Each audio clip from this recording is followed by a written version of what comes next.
il a aussi insulté tous les Africains dans ses propos. Il y a une partie qui a retenu mon attention, là où il parlait d'ingratitude. Et que l'ingratitude est une maladie non transmissible aux humains. Lui, il est humain, notre ingratitude n'est pas transmissible à lui. Voilà comment ce monsieur voit l'Afrique, voit les Africains. Nous ne sommes pas des humains à ses yeux. Peut-être que c'est lui qui n'est pas humain, il ne se met pas dans la classe des humains. Mais s'il y a bien un ingrat, c'est bien lui. Je pense que s'il n'est pas athée et qu'il prie, à chaque matin qu'il se réveille et qu'il prie, il devrait aussi prier les Africains.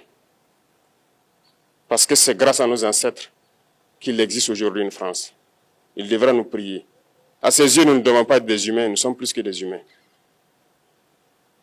Ce sont des messages très forts qu'il passe. Moi, je pleure le peuple français.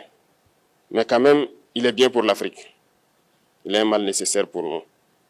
Ceux qui veulent se réveiller, se réveillent. Ceux qui ne veulent pas se réveiller, comme on le dit, on ne peut pas réveiller quelqu'un qui ne dort pas. Les Africains doivent se réveiller. Nous devons travailler à être indépendants, à faire au moins ce que nos peuples connaissent le bonheur. Et la lutte contre l'impérialisme, c'est ça. Il faut décoloniser les mentalités, prendre en compte toutes ces données-là, parce que le monde nous donne tellement d'exemples à voir.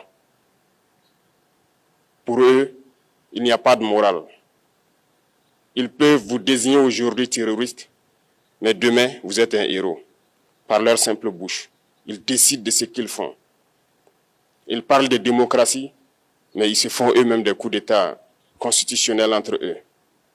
Ils parlent des droits de l'homme, mais ils déciment des populations ailleurs. L'Africain doit se réveiller, l'Afrique doit se réveiller.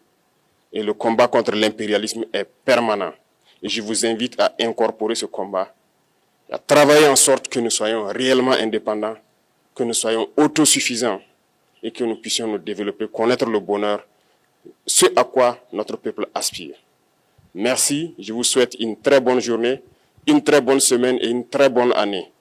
Et que, à la fin de cette année 2025, en faisant la rétrospective, nous devrons nous dire que nous avons apporté un grand plus à notre nation. Merci beaucoup à tous, que Dieu vous bénisse et que Dieu protège notre chère patrie. La patrie ou la mort, nous vaincrons.